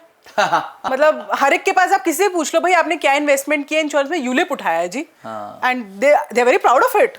तो वाई इंश्योरेंस की बात नहीं होती जब हम फाइनेंशियल पॉडकास्ट में होते हैं? देखिए, ये गलती ना, एक प्रोडक्ट क्यों बनता है? क्योंकि मार्केट की डिमांड होती है. All marketers are very smart people. ठीक है, दे अंडरस्टैंड कि मार्केट में एक डिमांड है. जब इंश्योरेंस वाला बेचारा इंश्योरेंस बेचने गया तो सामने जो बाबूजी थे उन्होंने एक सवाल पूछा, अच्छा मैं जिंदा रह गया तो क्या होगा? तो मतलब वो कहता कि तुम मर गए तो तुम्हारे को इतना पैसा तुम्हारे परिवार को मिल जाएगा. वो ये बेचने गया था. पर सामने वाले बाबूजी बोले, अच्छा ठीक है, अगर मैं मरा ही नहीं 40 साल में तो. हाँ, आजकल तो वैसे ही लोग 80-90 साल तक जी रहे हैं. तो अच्छा, नहीं मरे तो पैसे गए. बोले मेरे को चाहिए ही नहीं ये चीज, क्योंकि वो सोचा 40 साल बाद जब मैं जिंदा रहूंगा तो मुझे तो कुछ मिलेगा ही नहीं, मेरे तो पैसे वेस्ट हो गए. अब उस बाबूजी की नीड पूरी करने के लिए ये नया चुल पूरी करने के लिए बना यूलिप. ठीक है, तो that means the market never understood that insurance is not investment and investment is not insurance. देखिए, जैसे मैं आपको बताता हूँ, ऑप्शंस जो होता है, एफएन होता है, उसमें एक पुट ऑप्शन होता है. ठीक है, बहुत बड़े बड़े जिनके पोर्टफोलियोज होते हैं, जैसे आज मार्केट 3% क्रैश कर गए, गिर गए, तो जिनके 10-10 करोड़ के पोर्टफोलियोज हैं, 100-100 करोड़ के पोर्टफोलियोज, वो एक ही दिन में आज 3 करोड़ रुपए वाइप आउट हो जाएंगे. तो वो लोग क्या करते हैं, वो ना पुट ऑप्शन खरीद के रखते हैं. उसका प्रीमियम उनका most of the time zero होता है, बिल्कुल जीरो हो जाता है. ठीक है, पर जिस दिन मार्केट गिर जाती है उस दिन उनका वो प्रीमियम कवर अप कर जाता है, उतनी चीज को कवर अप कर जाता है. अब वो हर महीने जब जीरो हो रहा था ना, वो रोते नहीं है. उनको पता होता है यार मेरी कॉस्ट है हेज करने की, मेरे को प्रोटेक्ट करने की, मेरे को सुरक्षित रखने की कॉस्ट है जो मैं दे रहा हूं. अब ये हमारा इंसान नहीं समझता ना, क्योंकि वो अमीर है, वो रिच माइंडसेट है, ये पुअर माइंडसेट है. इसको तो अपने पैसे वापस चाहिए कि मैं जिंदा रह गया तो मेरे पैसे वापस दे दो. तो इंश्योरेंस में यूलिप बना ही इसलिए था. अब जब वो बन गया तो उसमें ऑब्वियसली उन्होंने कमीशन ज्यादा रख दी, क्योंकि इस चीज को पुश कराना था, मार्केट में अडॉप्शन लेके आनी थी. तो आज वो यूलिप के रिटर्न्स इतने बेकार होते हैं, क्योंकि आप इंश्योरेंस खरीद रहे हो, इन्वेस्टमेंट खरीद रहे हो, क्या खरीद रहे हो पता ही नहीं चल रहा. तो इसीलिए लोग फंस गए हैं इंश्योरेंस में. Insurance is insurance.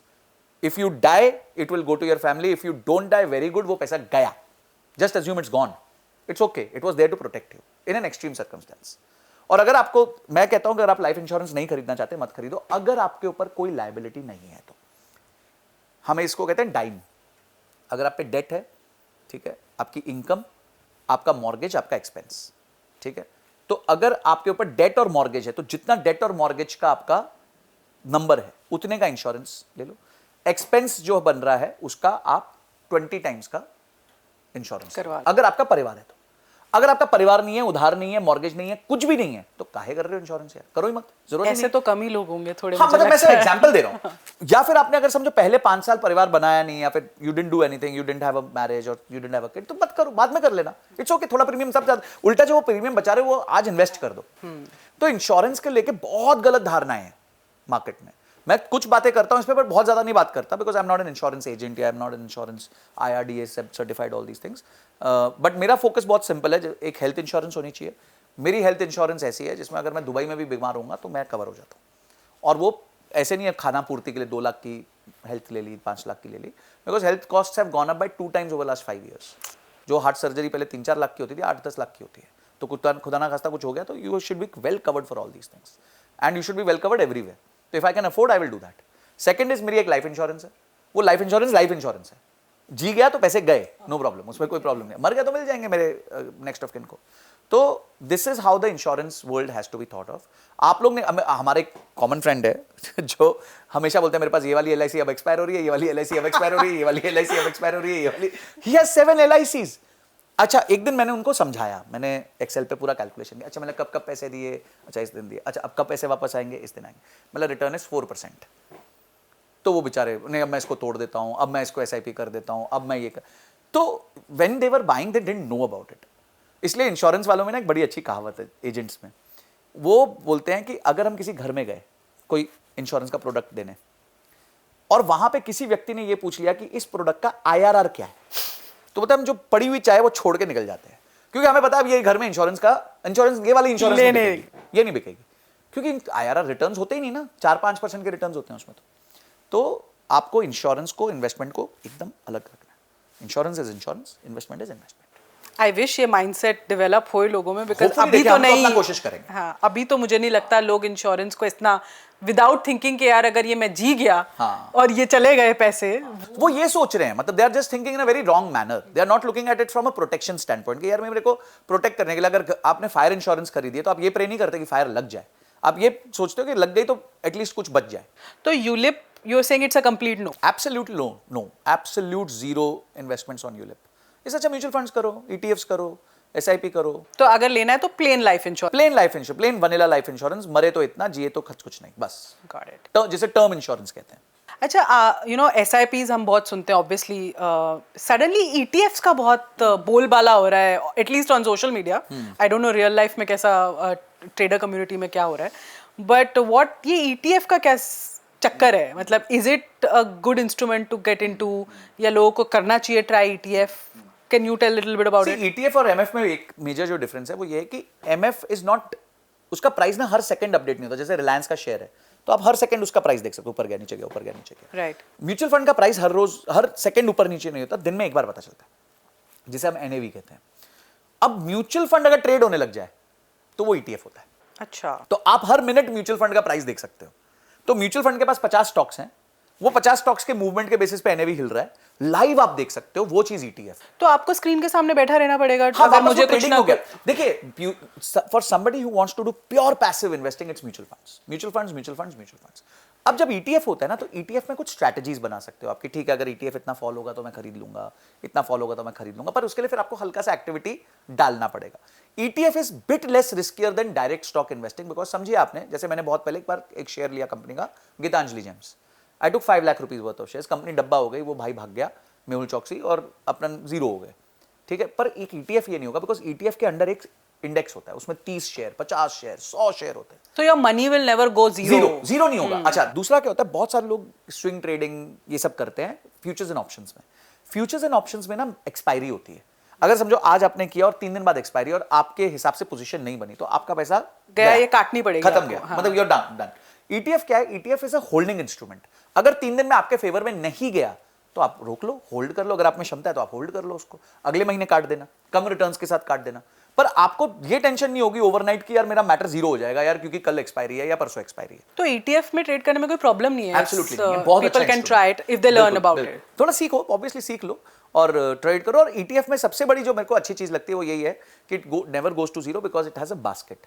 Anything which has a basket has good probability to sustain downfalls, because उसमें मरेगा तो कोई एक आधा प्यादा मरेगा, बाकी लोग कवर कर लेंगे उस चीज को।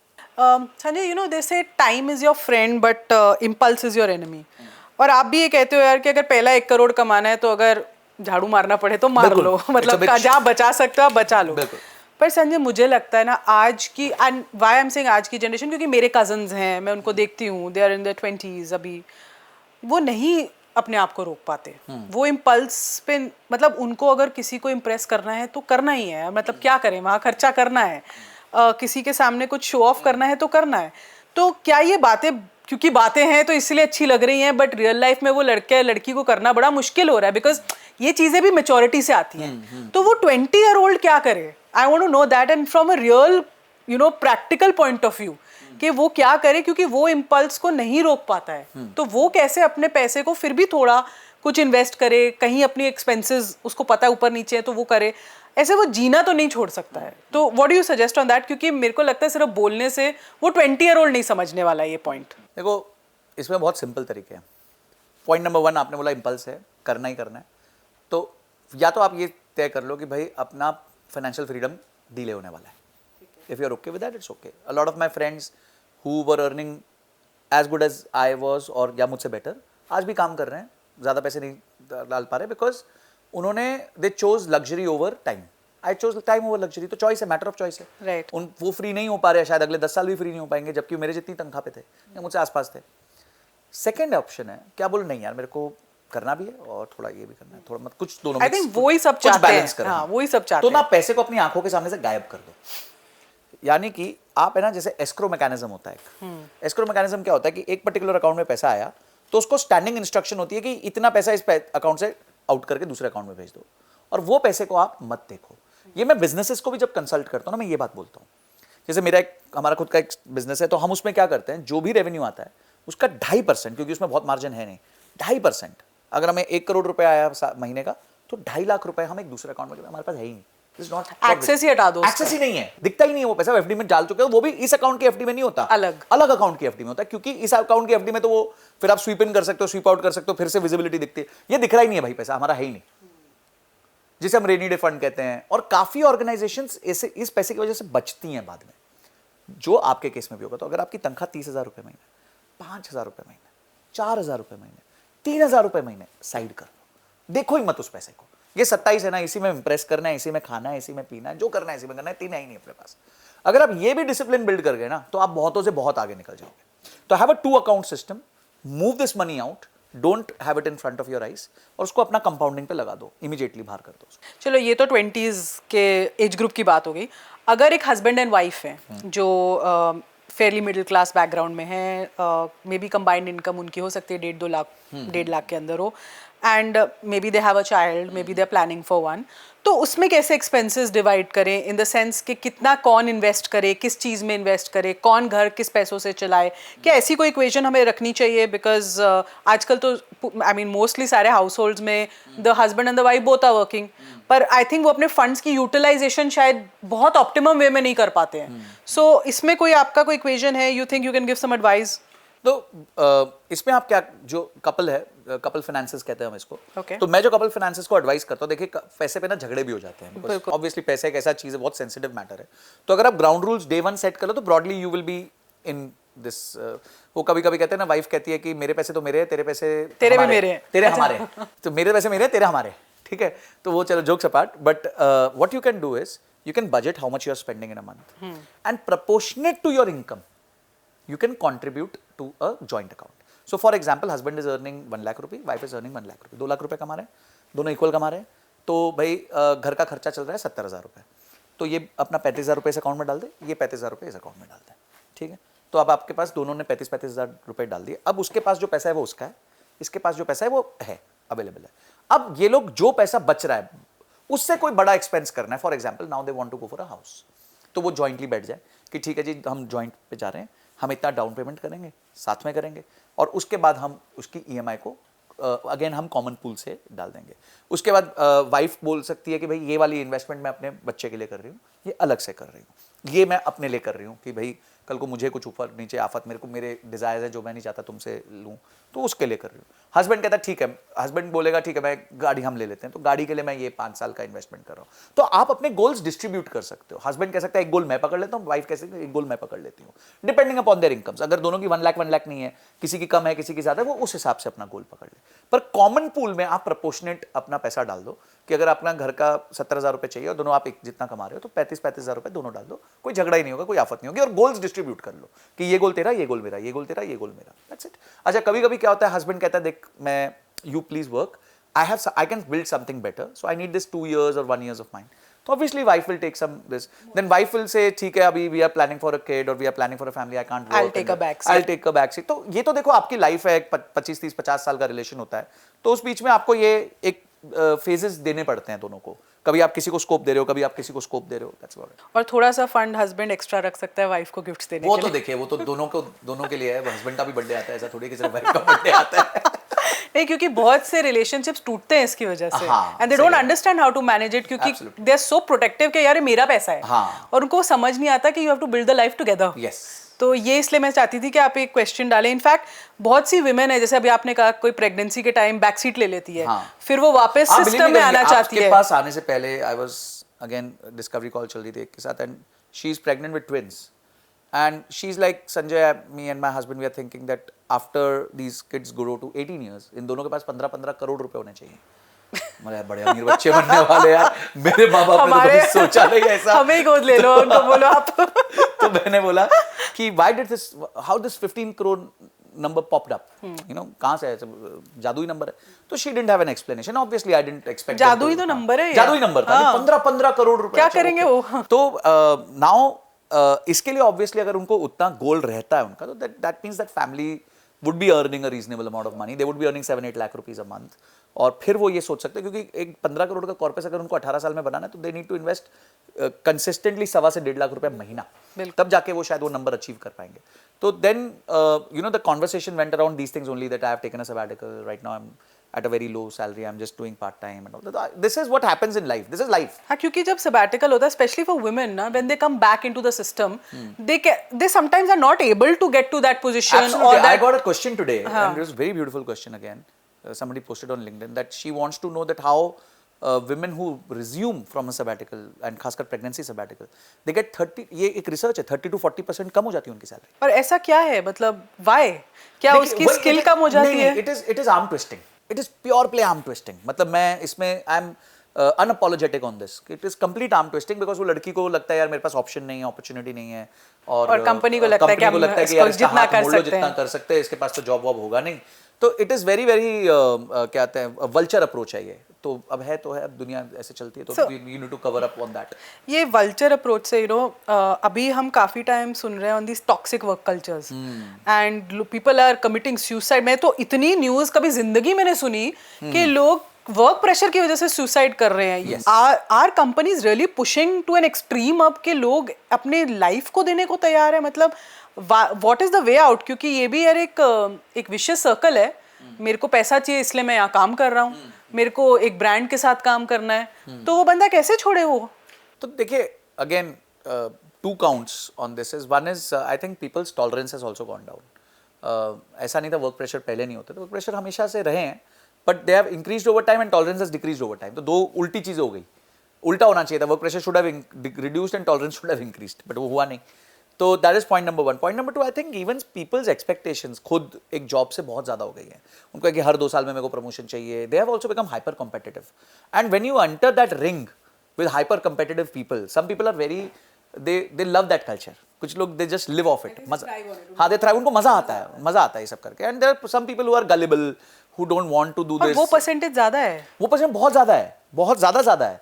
And I think organisations should be punished ruthlessly if there is a suicide case based on work culture, work pressure. अगर ये किसी ने लिख दिया है तो they should be ruthlessly punished. मतलब कुछ एक बहुत बड़ा पेनल्टी होना चाहिए ताकि रूह कांप जाए ऑर्गेनाइजेशन की. उसको पता हो इतना बड़ा फाइनेंशियल डैमेज लगेगा ना अपने को कि अपन इसमें से बाहर निकलना हमारे लिए मुश्किल हो जाएगा. एंड क्वाइट सैड है कि and if that happens and that's a listed company, तो शेयर होल्डर्स प्रेशर डालेंगे कि बॉस ये मत करना आगे से गलती, फिर से हमारे शेयर को तुम 200 का 100 मत कर बैठना. You know, because in a very big listed company, this has happened just very recently. Right. One of the best consulting firms, 2 consulting firms in the world, उधर ये issues हुए and they have been so unapologetic about it कि वो जाते ही नहीं है उनकी. क्योंकि हमें कोई दिखा ही नहीं ना, कोई the government has not taken any action right now. वो जो आप कह रहे हो that punishment, वो ही अभी दिखने को नहीं मिली ना. क्योंकि वो आपको याद है ना, जब हमारे यहाँ पे पोल्यूशन चेक्स पे पनिशमेंट हो रही थी या सीट बेल्ट पे हो रही थी, वो फाइन लगता था तो इतना दर्द होता था कि अगली बार किसी ने नहीं किया वो. मतलब वो केसेस इतने कम हो गए. सुंदरकांड में कहा ना, भय बिन होए ना प्रीत. अगर आपको भय चाहिए, आप सब उनको पता होना चाहिए कि अगर हमारे यहाँ से ऐसा केस निकला तो then there will be severe repercussions. और अगर कंप्लेंट है तो देन जांच कराओ. बिल्कुल करनी चाहिए. There should be an independent body for it. तो ये है. And but I think people have an option which is called resignation. I don't know why they don't exercise that. बहुत लोग के लिए हाँ ये बात भी हो सकती है कि उनके लिए ऑप्शन ही नहीं है. और वो ऑप्शन क्यों नहीं है? क्योंकि आपने अपने एक्सपेंसेस में, तो घूम फिर के ना आपके बिहेवियर्स पे ही सब कुछ आने वाला है. आप अगर वो ऑप्शन चाहते हो कि मैं मुंह पे मारूं अपने बॉस के, not coming from tomorrow, it was not at all a pleasure. मैं 6 महीने जी सकता हूं जॉब के बिना. तो आप अपना इमरजेंसी फंड क्रिएशन पे वर्क करो ना यार. 6 महीने का इमरजेंसी फंड क्रिएट कर लो, 3 महीने का कर लो, चलो स्टार्ट तो करो कहीं से. 1 महीने का ही करो. We know of a friend who was earning 7 lakhs a month and was out of money on 20th or 25th of the month. वो तो हमारी फेमस केस स्टडी थी. हम हमारे को बताते थे कि यार हम कैसे जी लेते और ये नहीं जी पा रहे हैं. 2x of my salary definitely यार. तो and he was living off मतलब 20th तक बाजा बज चुका होता था. तो ठीक है, everybody lives in a different way, but ये फिर आप then you can't expect कि I will be financially independent या फिर मैं वो वर्क प्रेशर को बाय बाय करके आ सकता. आपकी ना बात से संजय मुझे यही लगता है कि जैसे हम मैनर्स सिखाते हैं ना अपने बच्चों को, वैसे ही हमें फाइनेंशियल एक्यूमेन सिखानी चाहिए. It is as important as learning how to fit into a society. Yes. मतलब आई थिंक ये हम बहुत गलती कर रहे हैं अगर हम नहीं सिखा रहे हैं. एंड आई डोंट नो कितने लोग ये पॉडकास्ट अगर देखेंगे या पेरेंट्स देखेंगे या आप पेरेंट्स बनने वाले होगे, आप बनोगे. आई थिंक ये तो एक स्किल नहीं है, ये एक वो कहते हैं ना, इट्स Necessity. हाँ, स्किल तो है ही नहीं है. हाँ, अब it's become a necessity now. It's like your habits है ये जो आपको करनी पड़ेगी. अच्छा, अब पहले क्या था कि लाइफ में ना इतने चैलेंजेस नहीं थे, इतने अपॉर्चुनिटीज नहीं थी, इतने ऑप्शंस नहीं थी. आज आपके पास हर चीज के लिए, बैंड बजने के लिए भी आपके पास बहुत ऑप्शंस हैं, because there is so much on social media which can create FOMO for you, and but the same thing can act in your favour and you can make a lot of money out of it. तो आप उस चीज को कैसे इस्तेमाल करोगे is something which will define your future on that. Sanjay, as we are winding down a podcast में 2-3 चीज़ें मैं आपसे पूछना चाहूँगी कि आपको India growth story, market growth story कैसी लगती है, एंड क्या हम कौन सी इंटरनेशनल मार्केट से ऐसी 2-3 चीज़ें सीख सकते हैं जो हमारे को एक नेक्स्ट लेवल ग्रोथ दे सकती हैं. I think India is poised for a very good growth. Political leadership is reasonably stable. एक देखिए, कोई भी एक बाहर का जो इन्वेस्टर होता है ना, 4 चीजें चेक करता है, जिसे हम पेस्ट कहते हैं. तो P stands for politics, political, economic. economical, social and technological. Yeah. So I think on all 4 counts we are reasonably okay. Politics we are reasonably stable. Economics we are doing very well. We are growing year on year. ठीक ठाक grow कर रहे हैं. Socially we are also okay. अच्छा एक हमारा वो है फैब्रिक है. टेक्नोलॉजिकली तो हम तो दुनिया को सिखा रहे हैं कि कैसे टेक्नोलॉजी को यूज करना है. तो I think from those counts तो we are reasonably well placed. I have always loved 2 countries which I feel have done very well. One is Singapore and one is UAE. I think both of them have created something very different. और they have, वो ना देखो 2 तरीके होते हैं, एक आदमी sales करता है, एक आदमी मार्केटिंग करता है. तो मार्केटिंग करता है तो आकर्षित करता है अपनी तरफ. तो Singapore and UAE have that power to attract. अरे उन्होंने ब्रांड बना लिया अपने आप को, चाहे वो महंगी जगहें हैं जैसे भी हैं, या उनके चैलेंजेस हमारे जितने नहीं हैं, अलग थे. But the way they have tackled, the way they are strict on things is how discipline has been created, and that's why you and I also think यार अगर हम दुबई भी जाएंगे तो हम सेफ हैं. रात को निकलेंगे तो मतलब एक फीमेल बहुत आराम से निकल सकती है. she doesn't need to think मैं क्या पहन रही हूँ, क्या नहीं पहन रही हूँ, how will it offend or somebody will do something to me. क्यों? and that's what attracts people. तो I think वहाँ हमें थोड़ा सा improve करने की बहुत ज़रूरत है. अगर वो हमने कर दिया तो I think even in terms of markets you are saying, मतलब yes, there is, see, इतना बड़ा कंजम्पशन बेस आपको कहीं मिल ही नहीं सकता. डेमोग्राफिक और कंजम्पशन ऐसे वाला. हाँ. एंड टुडे जो भी जनता आज 10 लाख रुपए से ऊपर पैसा कमा रही है, that's in a number approximately somewhere around 42 lakhs के आसपास. This number is gonna go 10x in the next 5 years. तो आप समझो ये नंबर 4.5 करोड़ हो जाएगा. तो जस्ट इमेजिन उस टाइम पे कितना बड़ा कंजम्पशन बेस क्रिएट होगा. एंड दैट्स व्हाई और FMCG brands and D2C brands are just jumping. कुछ भी बना देते हैं पर बेचना चालू कर देते हैं, but they know that this is the future. पर आपको लगता है कि अभी, मतलब नॉट दैट आप मार्केट्स में बहुत एक्टिवली इन्वेस्ट करते हो, but you think there is going to be एक शेक आएगा? एक शेक तो आ सकता है पैसा लेके पर शेक का नहीं तो पता. बहुत आने चाहिए. एक क्यों आए भाई? बट वॉरेन बफेट बहुत अच्छी बात कहता है कि markets can remain insane for longer than you can remain solvent. ठीक है, इंसैनिटी की ना मार्केट्स में कोई परिकाष्ठा नहीं है. और कभी भी हम लोग ने एक्सटेंडेड बुल रन्स, जैसे यूएस ने बहुत लंबे लंबे बुल रन्स देखे, 20-20 25-25 साल के भी बुल रन्स देखे, and every time everybody was thinking अब गिरेगा. क्योंकि मैं तो हर 6 महीने में सुनती हूँ कि अब आने वाला है. मैं तब से सुन रहा हूँ जब से निफ्टी 18,000 आज 25,000 हो गया है. A lot of people have missed this bus only because they were waiting for the correction. So आपका काम ये नहीं है स्पेक्युलेट करना. Nobody in this world can speculate कि क्या होने वाला है. We are very tiny investors. हम लोग कुछ नहीं है पूरे इकोसिस्टम के सामने. इसलिए हमारा काम है कंसिस्टेंटली परसिस्टेंटली अपना पैसा इन्वेस्ट करते रहना. Countries overall in a positive direction, and sinusoidal waves होती हैं. डायरेक्शन ऐसी रहेगी पर ऐसे ऐसे चलता रहेगा, ऊपर नीचे होता रहेगा. एंड जब नीचे आता है तब आपके पास टाइम होता है खरीदने का. But at that time is when people start withdrawing money. अरे डर गए. That is the time you should double your investments, और whatever you can put at that time will give you the highest returns. चलो, last interesting round, थोड़ा rapid fire types. Give your choice. हाँ, आपको ये अच्छा लगता है या ये, like you have to choose one. ठीक है. ETF और MF. इसमें चॉइस नहीं, but your favourite brand. On generally your favourite brand that you like to wear, that you like to sort of purchase, ऐसा कुछ है? नहीं, I am not a very brand conscious person. ठीक है. Most expensive luxury purchase? My car, which is a Fortuner. ठीक है. Marriage और live in? Marriage. Capitalist और socialist? Capitalist. 100%? 100%. Because if you are capitalist only, then you can be socialist. अपने पास अपना mask पहनेंगे तो दूसरों को पहनाएंगे ना. अपना ही मास्क नहीं पहनेंगे दूसरों को कैसे पहनाएंगे? चलो जी, फिर पता नहीं वेस्ट बंगाल का क्या होगा। गोल्ड और एफडी? गोल्ड। कोचिंग और influencership? IPhone Android? Recently I've shifted to Android. क्योंकि दोनों इसलिए पूछ रही हूँ अब आपसे। Android just because of the kind of phones there are in the market. Really? Yeah. iPhone has no मतलब मिलता ही It's नहीं not है। matched up हाँ, actually. ये folds और ये सबको पहुंच नहीं पाया बेचारा। Instagram, YouTube? YouTube, long form, Last, Warren Buffett, Charlie Munger? both यार तुम दोनों भाई है। But yeah, I've heard more Warren Buffett than Charlie Munger. ठीक है, on that note thank you Sanjay, आप मेरे पहले पॉडकास्ट में आए और मैंने आपसे बहुत चीज़ें सीखी हैं अपनी फाइनेंशियल जर्नी में। सो आई वांटेड कि जो भी मेरी ऑडियंस होगी जो मुझे लाइक करेगी वो भी आपसे सीखे।